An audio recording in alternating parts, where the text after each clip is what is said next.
OSRS is a huge game with so much to do, and if you're a regular player, you'll know that getting around can be a nightmare. If you want to get anything done at a reasonable pace, you'll need to take advantage of the items in this list here today that are going to massively increase your quality of life. Don't be a peasant running around wasting your bank on stamina potions or even worse, walking. Putting in a little bit of graft to unlock these epic items and transport systems will have you moving around the game faster than the average front page high score player when faced with a hot shower. This isn't just going to be a list of teleport items. Some of these items have best in slot bonuses and other utility that can massively help in certain PVM encounters. I've tried to cover the items that I use the most, but if you can think of any good ones that I've missed, let me know. The first item on our list is a relatively new one, the Pendant of Ates. It came out with Varlamore Part 2 in 2024 and is absolutely essential for navigating this massive new region.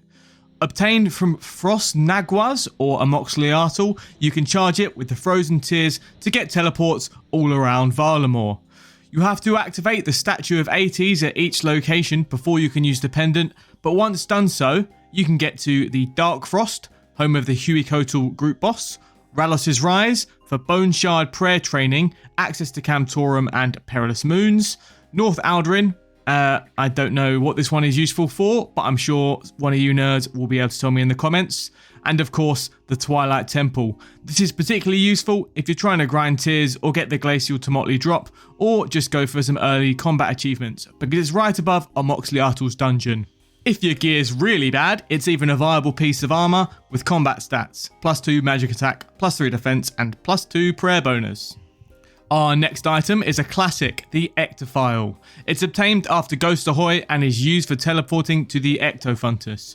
Yeah, the Ectophantus is dead content unless you're Swampletics or some other bizarre self-masochism locked Iron Man, but it's a really useful area to get to.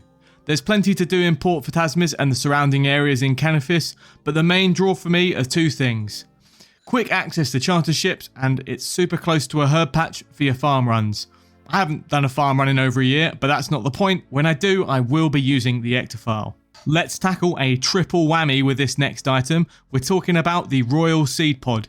Given to you as a reward from Monkey Madness 2, it's useful on its own as a cheap wilderness escape method, especially on PvP worlds. It's a reusable teleport to the Grand Tree, and it also lets you teleport up to level 30 wilderness, with most other methods being capped at 25.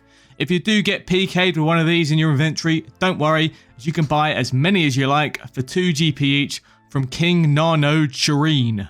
Being so close to the Grand Tree also gets you great access to the Gnome Stronghold Slayer Cave and a high level Slayer Master, and also the Demonic Gorillas dungeon. I said this was a triple whammy, so let's talk about the other transportation methods. It gets you super close to the Gnome Glider Network and Spirit Trees. These are great for accessing nearly 20 locations all across the map. These are an old method and often forgotten about, but they're definitely useful, and lead us nicely onto our next item. Another old item that links you into a huge teleportation network. I am talking about the Dramen Staff. You initially make this during the Lost City quest, but it really comes to shine during part 2 of the Fairy Tale quest series. This staff allows you to access the fairy rings, giving you teleports via the mushroom network all around the game.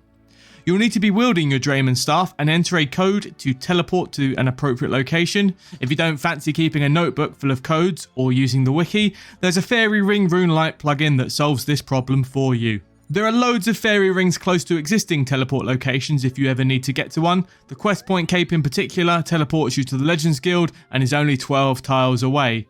If you're on Ancients and need to access a bank, the Edgeville Home Teleport also works wonders when it's off cooldown. There are a total of 52 teleport locations on the fairy rings. Loads of these are places you're already going to know, but there's even some cool unique places like the Extra Abyss monster area, or my personal favourite, the Enchanted Valley. It's so iconic for the early game Runeaxe grind, especially in leagues. Before we get to our first little bonus round, if you found any of this useful so far, please like the video, and whilst you're down there, hit that subscribe button. I'm going for 10k subs by the end of the year and want to get at least nominated for Best Educational Content or Guide Maker at RuneFest next year.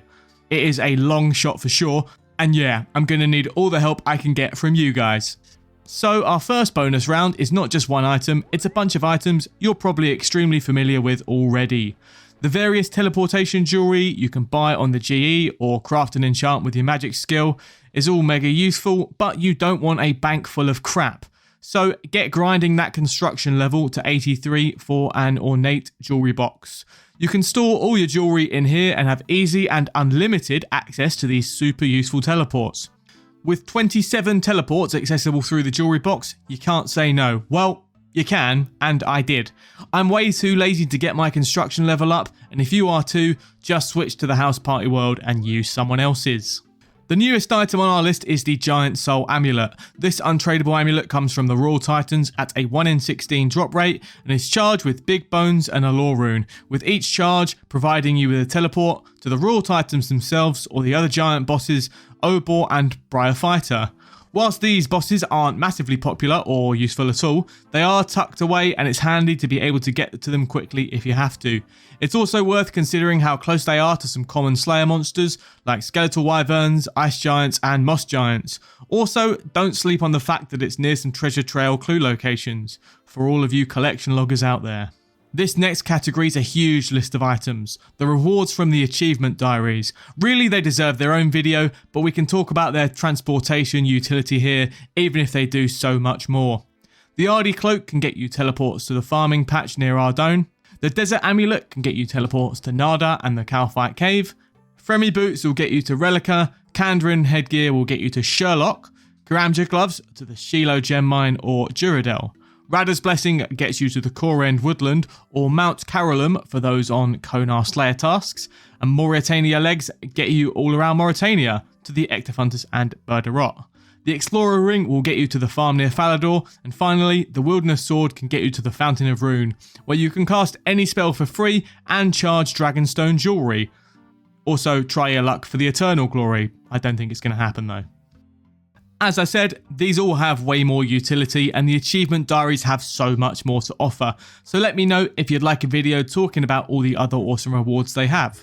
The next item on this list isn't just a teleport either, it's actually an endgame piece of equipment. This cape has the best in slot crush bonus and it's purchasable from Jack at the cape store on the top floor of the Myths Guild for 10k. Yes, I'm talking about the Mythical cape. Objectively less cool looking than the Legends cape, but you get unlimited teleports to the Myths Guild. What's in the Myths Guild that's so useful? It's got the closest range to a bank for a start, essential for that 99 cooking grind. It's also got the Wrath Rune altar in its basement, as well as easy access to the 4 types of Chromatic Dragon in the basement for your Slayer task or money making needs. Gommel's Hilt is an item unlocked via the combat achievements and it's basically essential for accessing 5 different bosses effectively. Drador, Kree, Sutzeroth, Zuliana and Nex, all in the God Wars dungeon. It has varying tiers giving you more teleports each day, all to just south of the entrance to the God Wars dungeon. But that's not all it's good for. It can stop your prayer drain at Barrows, which is insane for saving supplies. There are loads of other bonuses too, from doing the combat tasks that you don't even need to wear the hilt to take full advantage of, but like the achievement diaries, that deserves its own video.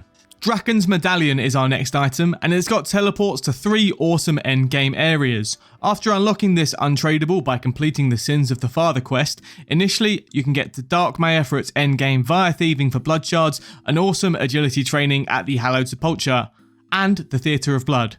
RuneScape's best raid that I've never done. Does entry mode count? Let me know. Either way, these are all the great places you can get to, and if you're sadistic enough to try and kill the Nightmare, you can also get the Sleepy Tablet, unlocking a 3rd tablet for the caves under sleep for fast access to this boss. I've been trying to avoid buyable items, but the Pharaoh sceptre is another one for you raiders and skillers. You can pick one up on the GE and get quick teleports to the 4 pyramids in the desert. The Agility Pyramid, Pyramid Plunder for thieving, and Desert Treasure to switch to Ancient Magics and back. You also get access to the Necropolis, home to OSRS's newest raid, Tombs of a Mascot. This item's pretty slept on, but it can be quite pricey depending on the current market. We've got another item that's useful for way more than just its teleports, the Book of the Dead, which is unlocked after a kingdom divided and is charged with lore, body, mind and soul runes. You'll need to visit the memorial at Land's End to recharge it, with each charge granting you 10 magic XP. It's got 5 teleports, and each one is named really helpfully with something probably to do with the quest. I don't know, I spacebarred the whole thing using Quest Helper. Either way, these will help you get around the Great Core End. Lunch by the Lansaliums goes to northwest of Hasidius. The Fisher's Flute goes to the Piscarillas Docks. History and Hearsay goes to the Shazian Encampment. Jewelry of Jubilation goes to Lovakenge. And a Dark Disposition goes to Arceus. That's all 5 major areas of the Great Core End. What else can you use it for though? You'll need to have a Book of the Dead equipped to summon thralls. These are essentially little ghost guys that you summon for a minute or so, and they'll deal 1 or 2 damage constantly to whatever enemy you're in combat with. These require quite a high magic level, but DPS increases at most bosses that don't require ancient or specific spells. If you aren't familiar with them, you should definitely check them out. Our next bonus round takes us back to the player-owned house. This is basically all of the other useful stuff you can use to teleport. You can build portals and a portal nexus in your portal rooms, getting you around to any area with a teleport on any spellbook. You can mount a Myth's Cape or Amulet of Glory in your hallway for teleports with these items. You can even put your own spirit tree and fairy ring in the garden. Again, you can access all this in someone's house. I'm not filming it in my house right now because I don't have any of this stuff. If you've made it this far, I think you owe me a like on the video and definitely subscribe to the channel. Any engagement helps me a lot, so I do really appreciate it. Thanks for sticking around. I'll see you next time.